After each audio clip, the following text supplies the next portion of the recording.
¿Vos? Ahí estaba siguiendo tu mesa, muy conmovida por los testimonios. Sí, muy conmovida, sí, realmente. Realmente muy fuerte. Enseguida también vamos a tener una historia fuerte con respecto al Hospital Garrahan. O sea, sabía que íbamos a tratar el tema, que iba a venir Paulo, que es presidente de una ONG, una médica, y conocía la historia de Mabel y Almita.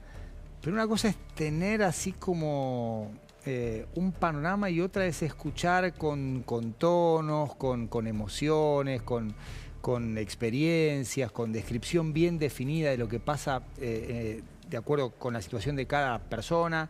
Y la verdad que fue muy movilizante. Y con los ojos sinceros de los niños. Sí. Con los ojos sinceros de los niños, que es otra cosa también. Enseguida vamos a meternos ahí. ¿Cómo nos reacomoda las perspectivas, ¿no? Cuando escuchamos estas historias, pero en todo sentido. En todo sentido, porque a veces nosotros nos dedicamos a la guerra de la arena política, a los números duros de la economía, pero hay un terreno donde las cosas se vuelven mucho más profundas, más esenciales, ¿viste? No sé si sentís eso, porque yo recién veía, no volaba una mosca acá en el estudio. Y tenías toda la línea, ¿viste? Sí, y también es verdad que hay situaciones que tocan una fibra sensible, donde quizás como complemento y hasta te diría compatible con ese objetivo de administrar con eficiencia, de bajar gastos superfluos, también te encontrás con situaciones en las que esa dinámica no solo no alcanza, sino que hasta complica un servicio esencial como es la salud en un hospital ejemplar como el Garrahan. Y no completa la ecuación para hacer un análisis justo. Claro. Si me permitís, Juan, Camila está hoy con una información bastante inquietante. La noticia fue aparentemente la noticia de una emergencia por un incendio, pero hay mucho más detrás.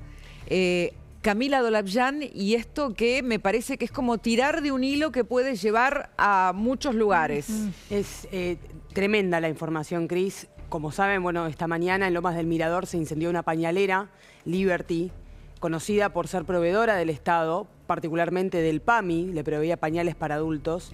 ¿Y qué tiene que ver, ¿no?, la provisión de pañales al Estado con el incendio? Escucha esto, Juan. Les voy a contar esto. Hace unas semanas nada más, exactamente el 12 de mayo, publiqué una investigación en el diario La Nación que hacía referencia a un cambio total en el sistema de entrega del PAMI de pañales para adultos a sus afiliados. Un tema siempre polémico, ¿no? Súper polémico, es el tercer contrato más importante del PAMI, así que es un negocio extremadamente jugoso. Lo era para 5 proveedoras que eran las que les daban los pañales al PAMI. A través de, en realidad, un canal sanitario se terminaban distribuyendo a las farmacias y los afiliados iban y los compraban en el lugar cerca de su casa. Independientemente de si está bien o mal el cambio, lo interesante es que las pañaleras originalmente se habían puesto de acuerdo para no vender al Estado. Porque el cambio era rotundo. En vez de hacer todo este canal con compras a las 5 proveedoras de pañales, a partir de ahora se abrió una licitación para que se presenten distribuidoras, es decir, transportistas, para que les lleven los pañales a los adultos mayores directamente a sus domicilios. No importa bien, mal, otro tema de discusión. El punto es claro, la transportista tiene que llevar pañales. Si las pañaleras no le venden, ¿qué lleva? Nada. Lo que sucede, y esto es impresionante, lo habíamos hablado con Flor, nuestra productora, unas horas antes, y luego tenemos incluso para ver el tuit de Federico Sturzenegger. Yo le decía, yo tengo sospechas sobre que haya habido un incendio, porque el sistema empezaba el lunes. El lunes, una de las empresas, de las 5 empresas proveedoras, había roto el acuerdo que había hecho con el resto de las pañaleras y le iba a vender a la empresa transportista. Esa empresa, Cris, es la que se incendió hoy. Este es el tuit de Sturzenegger. Exactamente. Claro, lo que está sugiriendo este tuit o lo que estás planteando como posibilidad es un incendio intencional, es decir, una acción de categoría mafiosa. Yo lo que veo es una coincidencia muy sospechosa. Lo voy a poner en estos términos porque por ahora la investigación está arrojando que Pero fue... Pero fíjate lo que dice Sturzenegger. Mira, te leo la parte más clave. Exactamente, dice un poquito más arriba, si podemos, para que se entienda el contexto. Bueno, un poco lo que les contaba, esta historia se pone aún más interesante. El Ministerio de Salud obviamente hizo la licitación y tuvo oferentes porque una empresa estuvo dispuesta a quebrar el acuerdo y proveer los pañales a un precio más barato. El lunes esa empresa empezaba a proveerle al PAMI, lo mismo que les acabo de contar. Sí. Hoy está en los medios porque su empresa fue devorada por un incendio. Casualidad o causalidad, que cada uno saque sus propias conclusiones. Esta información es así. Nosotros veníamos contando que iba a haber un cambio muy importante, es un contrato muy importante, y esto genera obviamente una sospecha sobre el incendio que sucedió hoy. Igual, la información hasta ahora... A ver, si el ministro está sugiriendo algo tan grave como lo que se desprende de esa pregunta que hace, si el gobierno tiene dudas de una situación que puede ser de intencionalidad, tendría que estar por lo menos presentando una denuncia a esta hora. Posiblemente. ¿No? Sí. Porque vos lo que nos estás diciendo es que esta empresa que el lunes empezaba a ejecutar un contrato no lo va a poder hacer porque quedó totalmente destruida, devorada por el fuego. Y que detrás de eso puede haber una mano intencional. Hay que ver cuáles son las consecuencias en el stock. De vuelta, la licitación no la ganó esta empresa pañalera, sino una transportista que le iba a comprar a Liberty, a la empresa devorada por el fuego, los pañales para distribuirlos a domicilio. Hay que ver qué sucede el lunes. A partir del lunes se implementaba este cambio. Camila, ahora, ¿cuál es el cambio más importante respecto de la situación anterior con la que entraba en vigencia el lunes? Anteriormente lo que hacían los afiliados es a pedir la autorización en el PAMI los autorizaba y tenían una cierta cantidad de pañales por mes. Lo que hacían eran ir a las farmacias que estaban adheridas y compraban los pañales, digamos, les daban los pañales gratuitamente ahí. A partir de ahora lo que iba a suceder es, no se compraba directamente más a las pañaleras, sino que se contrataba a una transportista para que le lleve los pañales a domicilio a todos los afiliados en el país. Paréntesis, había mucho cuestionamiento, pues es un sistema que se había tratado de implementar en un momento y generaba algunas inconveniencias prácticas para muchos adultos mayores que no podían acercarse a la puerta siquiera a buscar esos pañales, o bien tenían que estar esperando 72 horas así sentados a que lleguen los pañales, y eso generaba problemas, especialmente si necesitaban familiares que los vayan a agarrar.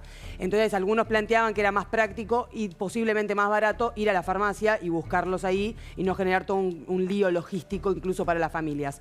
Independientemente de esto, igual el gobierno decidió avanzar, avanzó con la licitación, contrató a la transportista y ahí había un acuerdo por romper. Sturzenegger dice, esto es insólito que 5 empresas se pongan de acuerdo para no venderle al ganador de la licitación para que distribuya. Una cartelización, en este caso, no de precio, sino de nadie le vende. Eso se denunció en defensa de la competencia y ahora una de las que había roto, la que había roto, es esta que aparece incendiada. Por eso las sospechas del ministro de Desregulación Sturzenegger, sospechas que además, con honestidad lo digo, las habíamos planteado en producción antes de que salga el tuit del ministro Sturzenegger. O sea, de las 5 empresas, la única que dice voy a venderle a la transportista es esta. Es esta. Y hoy aparece incendiada. Y no puede vender el lunes. No. Bueno, hay que ver si el stock ya se había repartido, si ya lo diría la transportista, pero eventualmente acá va a tener un problema de producción grave. El sistema que intentaron implementar quedó devorado por el fuego. O sea, eso por un lado. No sé qué causas son las que se están planteando como origen del siniestro, por ahora, la investigación arroja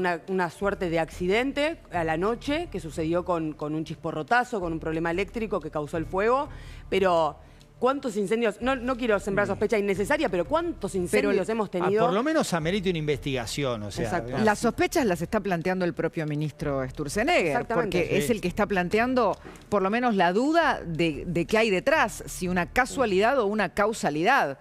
Las causalidades no nos llevan a conclusiones muy limpias. Bueno, cuando uno analiza y se pone a investigar un delito doloso, por ejemplo, lo que podría ser un incendio intencional, lo primero que uno analiza a los investigadores es cuál podría ser el motivo, ¿no? Digamos, cuál podría ser el impulso detrás de que esto suceda. Se pone a ver sospechosos, supongamos cualquier cosa, un homicidio. Bueno, ¿quién podría tener intenciones? ¿Quién era enemigo? ¿Quién tenía bronca?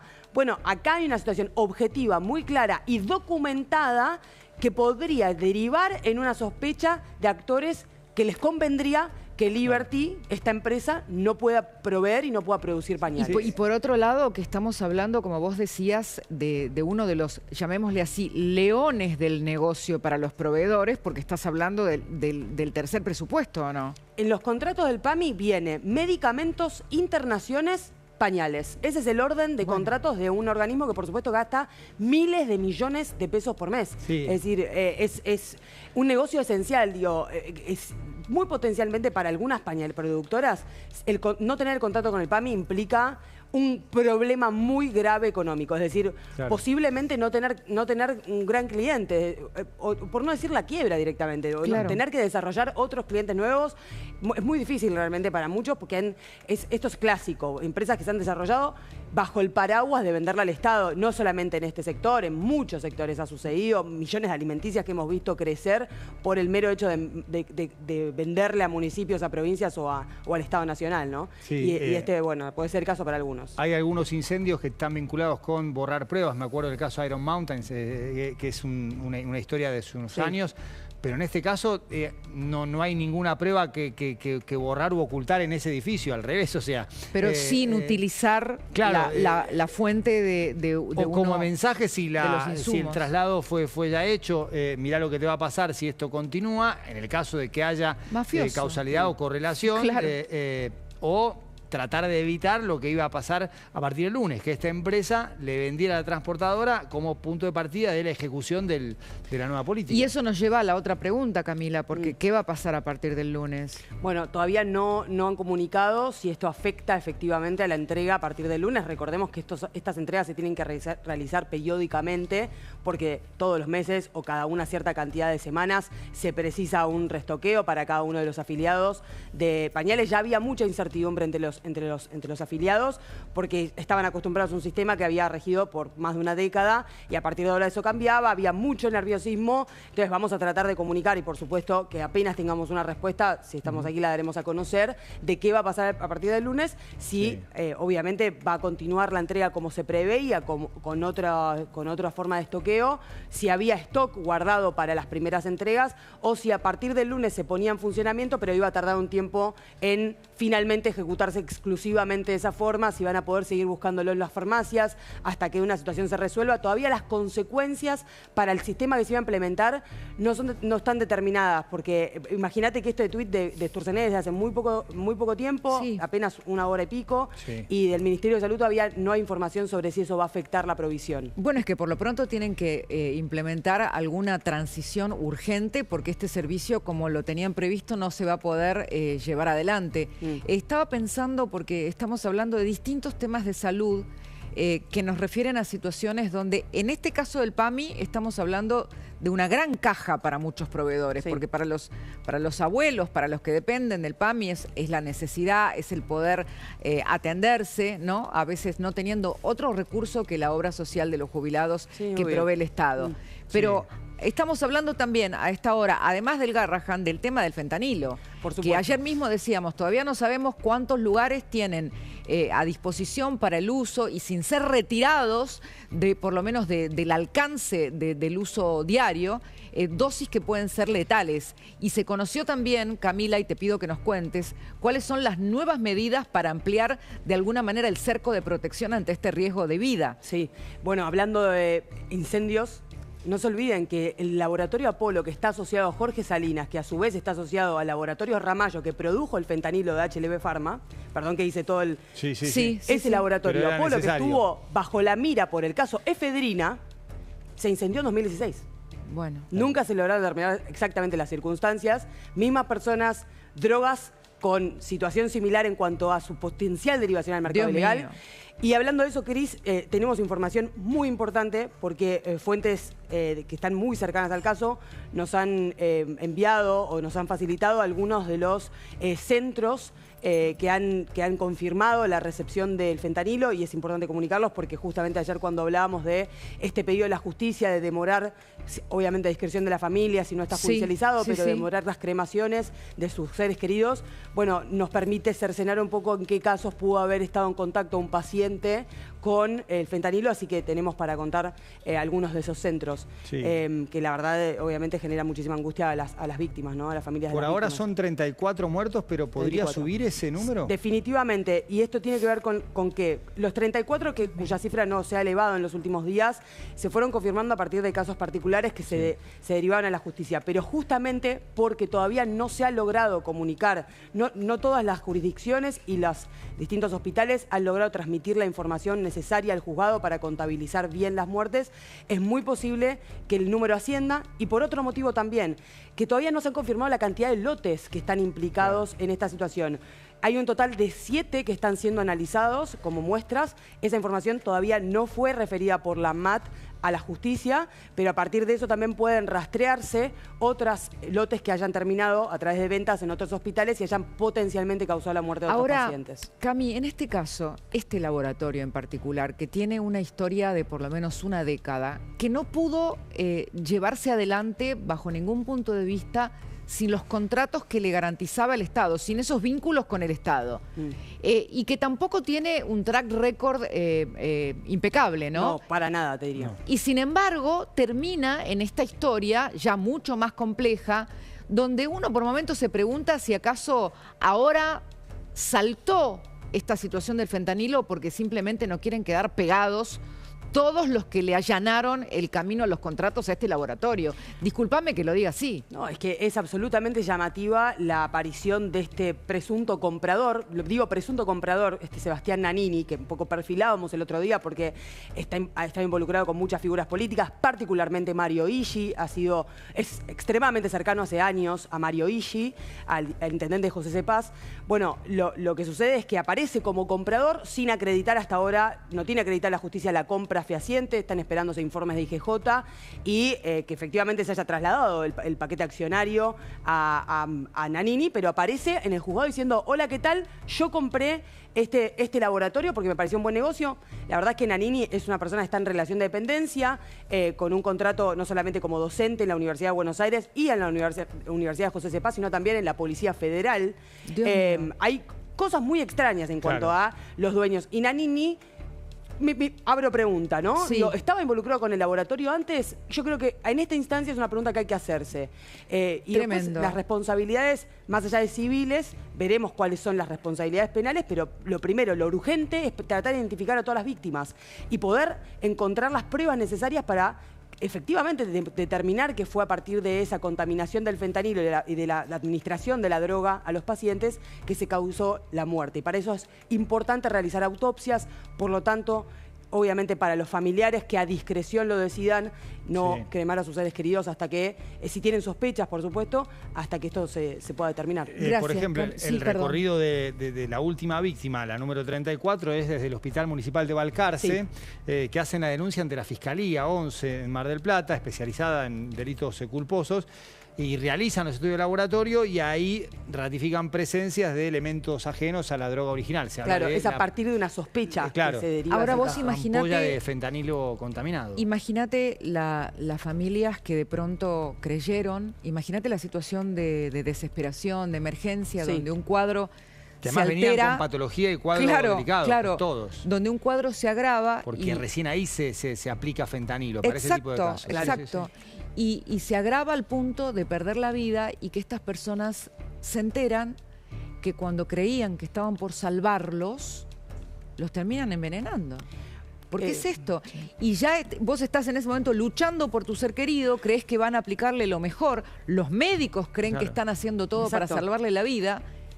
Es como esa droga que locura. Debería salvar a tu ser querido lo termina matando. Lo termina matando. Y que te enterás prácticamente por casualidad o que estás en la emergencia y decís, che, no me puede pasar esto. No, absolutamente. O el pedido que hicieron ayer, Cami, donde decían, si tienen alguna duda de por qué se produjo el fallecimiento, mirá esto, Juan, no procedan a la cremación. Sí, exacto, porque se puede realizar una autopsia para determinar en el examen que efectivamente fue la bacteria. Se encontraron 2 bacterias en particular dentro de los envases de fentanilo hasta ahora analizados por supuesto estamos hablando de una droga extremadamente peligrosa, no en el uso farmacéutico, sino una droga peligrosa a nivel mundial por lo que ha sido su difusión, especialmente en Estados Unidos en los últimos años. Una epidemia muy fuerte que tiene producción ilegal, por supuesto, actualmente muy centralizada en México, y el segundo problema en América Latina y en el mundo es la derivación del farmacéutico, de la droga farmacéutica, al mercado ilegal. Esa es la preocupación en la Argentina. Mira, en los Estados Unidos y con la administración de Trump está prácticamente considerada un arma. Vos fíjate que consideran que política. China ha hecho llegar, han importado desde los Estados Unidos los precursores, los han prohibido casi como una cuestión de defensa. Cuando vos sumás las víctimas que ha generado el consumo de opioides en los Estados Unidos, sumando todas las principales guerras, no superan ni alcanzan las víctimas por este tipo de adicción. Confirmar estas informaciones. Esta es una preocupación extrema de Estados Unidos, algo que, bueno, en esta relación que está teniendo el oficialismo con obviamente el país norteamericano, es importante. No fue tema de conversación con Robert Kennedy, que estuvo recientemente en la Argentina, con el ministro de Salud allí. No fue un tema de conversación, pero sí es algo que están observando atentamente. Camín. Yo creo que pueden haber cambios en la ANMAT, atención con esto, porque la ANMAT es el organismo que está, te diría, bajo la mira total de por qué no hubo controles. Y una cosa más, tenemos también para contar, Cris, algunos de los hospitales que sí recibieron ese fentanilo. Cuando vos quieras... ¿Querés mencionarlos y pasamos a otro tema? Dale, mencionarlos y pasamos a otro tema, después, por si favor. querés, vamos al detalle, pero para que sepan, dieron respuesta a las autoridades jurisdiccionales de Salta, Entre Ríos, Neuquén, Tierra del Fuego, Chubut, La Pampa y San Juan. Después, Cris, si querés te amplío con los hospitales que fueron recipientes. Y algo vinculado con la ANMAT, porque puede pasar que la ANMAT, que hasta ahora no ha tenido una voz potente en el tema, haya advertido, no quizás sobre estas partidas de fentanilo contaminada, pero sí sobre situaciones que había atravesado ya el laboratorio anteriormente. Y que la ANMAT decía, mirá con este laboratorio, HLB Pharma, había como antecedentes peligrosos que en su momento fueron advertidos por la ANMAT, más allá de la dinámica concreta sobre estas partidas de fentanilo contaminado. Creo que es la primera vez en muchos años, en más de una década, que la ANMAT presenta una denuncia penal por muertes. Bueno, no se olviden dos cosas muy importantes. Primero, hay fuentes muy cercanas al caso, me cuentan que hay sospechas de que haya habido alguien dentro de la ANMAT que le avisó al laboratorio que iba a haber una inspección o algún tipo de procedimiento por parte de la ANMAT en los días previos a que efectivamente quitaron de circulación los lotes y luego se inhibió la producción del laboratorio.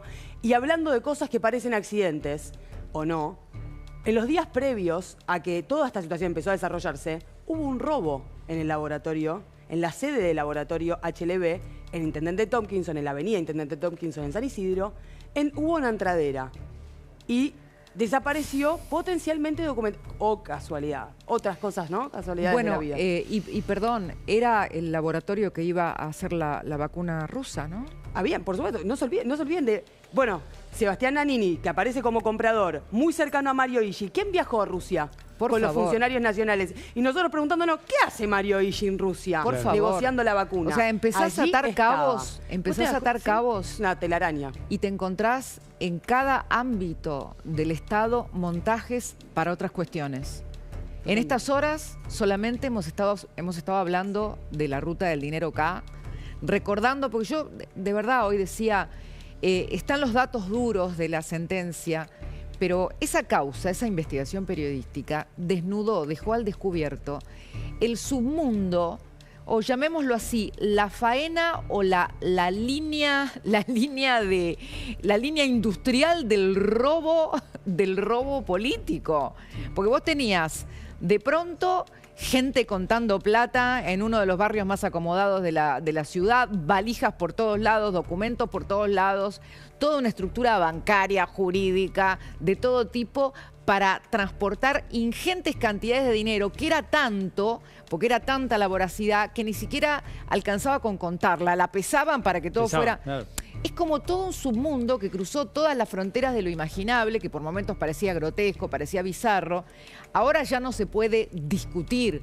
No sé si estamos ya en condiciones, estamos en condiciones de ir a la redacción de La Nación, porque está nuestro compañero Hernán Capielo, de La Nación.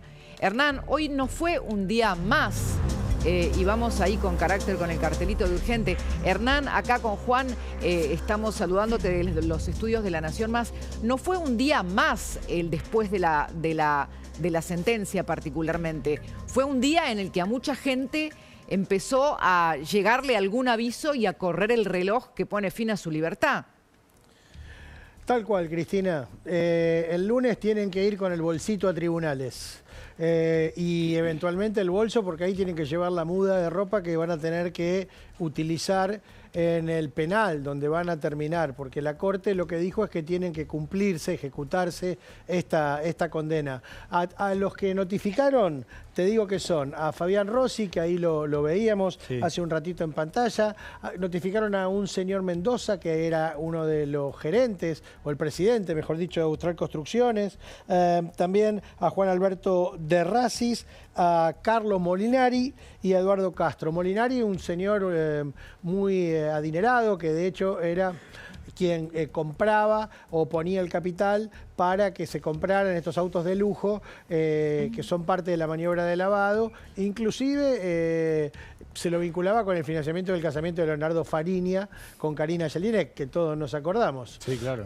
Así que todas estas personas van a tener que ir a tribunales porque tienen condenas por encima de los 3 años, condenas de ejecución efectiva, y como la Corte dejó firme estas condenas, ahora tienen que empezar a cumplirse.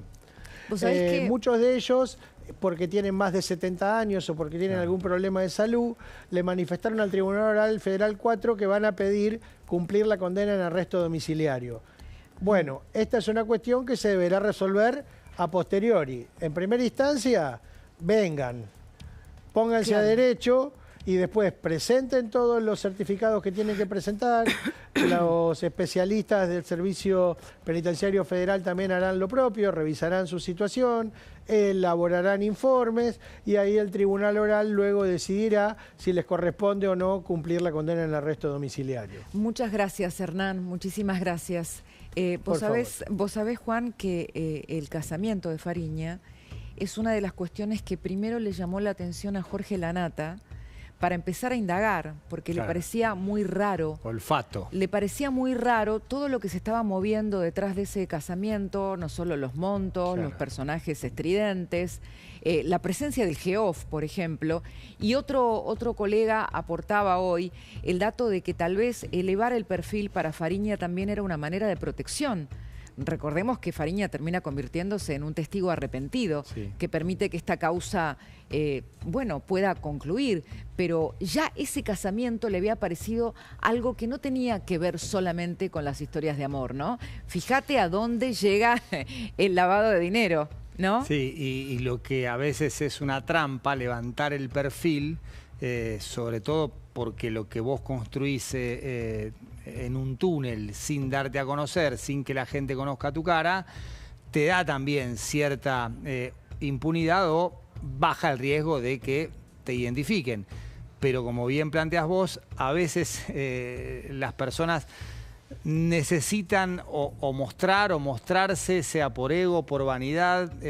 La fachada. Exactamente, y también para lograr cierta protección. En este caso, el casamiento, a partir del olfato, la intuición de la nata y otros datos que fue arrojando esa impactante fiesta con pompa y circunstancia, terminó llevándolo a un perfil alto y finalmente fue identificado como una de las piezas de ese engranaje. Lavado, pero no limpito. Claro, exactamente. Sí.